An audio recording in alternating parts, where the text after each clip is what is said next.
가족 여러분, 이 시간에는 예수님께서 공생의 사역을 시작하셨던 나자렛 회당에서 제시하신 선교 신학에 대해 함께 나누겠습니다. 예수는 나자렛 회당에서 양면적인 선교 신학을 제시하십니다. 예수가 편집하여 읽으신 이사야 61장 본문에는 나감과 끌어당김 사이에 절묘한 균형이 존재한다. 기름 부음 받은 이는 사로잡힌 자들에게 자유를 선포하게 하려고 보냄을 받았다. 이를 보여주는 예가 이스라엘을 떠나 시돈의 사르밧 여자에게 간 엘리야다. 엘리사가 나만을 이스라엘로 끌어당겼듯이 메시아도 사람들을 끌어당길 것이다. 이 두 힘은 선교의 원심력과 부심력이라 부를 수 있다. 이 본문을 충실히 따르려면 엘리야와 엘리사의 사역을 전심전력으로 따라야 한다. 아울러 이 두 이야기는 독자에게 진정한 믿음의 본질을 가르쳐준다. 신약 성경에서 믿음은 세 가지 요소, 즉 지식 차원의 동의, 매일 신뢰함으로 행함, 순종의 요소를 가진다. 누군가가 나는 그 주교가 진실을 말한다고 믿습니다 라고 말한다 하자. 이 경우 믿는다는 지식 차원의 동의와 관련된다. 믿음도 그렇다. 신자는 일련의 강조점을 지식 차원에서 받아들인다. 우리는 하나님이 한 분이신 삼위 하나님이시라고 믿는다. 매일 신뢰함으로 행함은 믿음에서 대단히 중요한 부분이다. 우리는 모두 위대한 믿음을 가진 사람들을 알고 있다. 이들은 처참한 비극을 거치면서 혹독하고 대답조차 없는 여러 의문이 생기는 상황에서도 믿음을 지켜냈다. 마지막으로 믿음은 우리가 행하는 어떤 것이다. 나는 더 많이 행해야 한다고 믿지만 그렇지 못할 때가 잦다. 바울 역시 이런 생각을 다음과 같이 밝히고 있다. 믿음에 근거하지 않는 것은 다 죄입니다. 우리는 그가 무엇이든 믿음에서 나오지 않은 것은 믿지 않음이다라고 말하리라 예상한다. 그러나 바울은 믿음의 반대말을 죄라고 본다. 그가 이해하는 믿음은 순종을 포함하기 때문이다. 순종의 반대말은 분명 죄다. 바울이 믿음의 순종을 말하는 이유는 그가 믿음과 순종을 거의 바꿔 쓸 수 있는 말로 여기기 때문이다. 내 믿음이 진정한 이유는 내가 그 믿음을 기초로 지금 행동하고 있기 때문이다. 이 본문의 두 이야기는 이런 요소들을 하나로 묶어준다.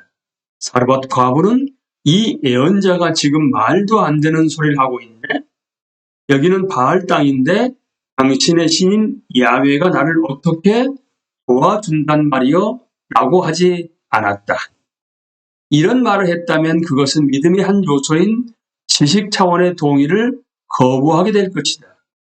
또한 그녀는 당신의 신이 나를 도와줄 수도 있다고 믿습니다. 하지만 이 마지막 빵을 당신에게 주는 것은 생각조차 할 수 없어요. 라고 말하지도 않았다.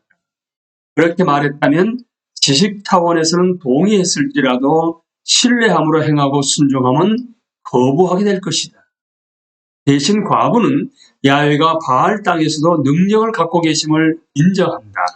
아울러 예언자의 명령에 순종하면서 이스라엘 하나님께 기꺼이 내일을 믿고 맡긴다. 이 과부는 지식 차원의 동의, 순종, 그리고 신뢰를 모두 결합하여 행한다. 마찬가지로 수리아인 나아만은 이스라엘로 감으로써 이스라엘의 하나님이 자신을 도울 수 있다는 생각이 옳다고 인정한다. 이어 그는 엘리사의 명령에 순종하여 요단강에 몸을 씻는다. 그가 자기 미래를 이스라엘의 하나님께 믿고 맡기지 않았다면 그런 일을 하지 않았을 것이다. 다메섹인들이 이 일을 들었다면 뭐라고 말했을까? 이 두 이야기에서 또 한 가지 중요한 요소는 성과 관련이 있다. 첫째 이야기는 여자와 관련된다. 둘째 이야기는 한 남자의 사연을 자세히 들려준다. 이 두 이야기는 평행을 이루는데 여자를 먼저 언급한다. 이는 결코 우연이 아니다. 예수는 믿음의 영웅을 다룬 이야기를 찾으셨고 아브라함이나 모세나 다윗을 고르실 수도 있었다. 그러나 예수는 한 여자와 한 남자를 고르셨다. 그것은 예수가 남자와 여자가 동등한 존재로서 함께 살아가는 새로운 사귐을 시작하고 계셨기 때문이다. 그렇다면 회중은 예수가 제시하는 이들의 어떤 반응을 보였는가? 예수는 그 동네의 목표가 사르밧과 다메섹 같은 곳으로부터 갈릴리로 이주해 온 이방인에게서 땅을 되찾는 것임을 아셨다. 틀림없이 예수는 당신의 이야기가 이 회중을 뒤집어 놓으리라는 것을 아셨을 것이다. 그럼에도 그는 이 이야기를 하셨고 그 자리에서 사람들의 분노가 폭발했다. 정착민은 대개 종교와 정치를 한 묶음으로 본다. 예수는 그들이 추구하는 정치적 목표와 경제적 목표에 동의하지 않으셨다. 그러자 그들은 예수를 죽이기로 결심한다. 그래서 그들은 들고 일어나 예수를 동네 밖으로 내쫓았다. 그들의 동네가 산 위에 있으므로 그들은 예수를 산 계랑까지 끌고 가서 거기에서 밀쳐 떨어뜨리려고 하였다. 그러나 예수께서는 그들의 한가운데를 지나서 떠나가셨다. 예수는 당대의 편협한 민족주의를 거부하셨다.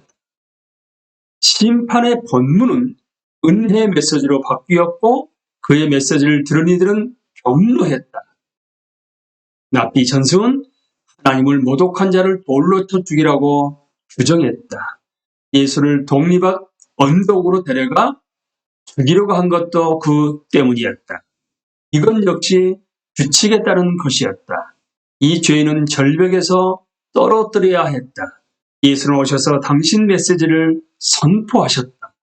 이 메시지는 처음에는 관심을 끌다가 이어 적대감을 일으켰다. 이 적대감은 폭력으로 바뀌었고 청중은 그를 죽이려고 했지만 죽이지는 못했다. 사려 깊은 누가복음 독자라면 이제 앞으로 무슨 일이 일어날지 짐작할 것이다. 예수는 대담하고 비타협적인 말로 당신이 하나님으로부터 기름 부음을 받은 자로서 선포와 정의 옹호와 긍휼의 사역을 몸소 시작했음을 선언하신다. 예수는 당신이 편집하신 이사야 61장이 사람들을 경록해 하리라는 것을 아시지만 이 위험을 감내하려 하신다. 폭력이 팽배했지만 그 폭력 위에는 신비한 승리가 또 있었다. 하백 여러분, 믿음의 세 가지 요소, 즉 지식 차원의 동의, 매일 신뢰함으로 행함, 그리고 순종함으로 선교적 삶을 살아가십시오.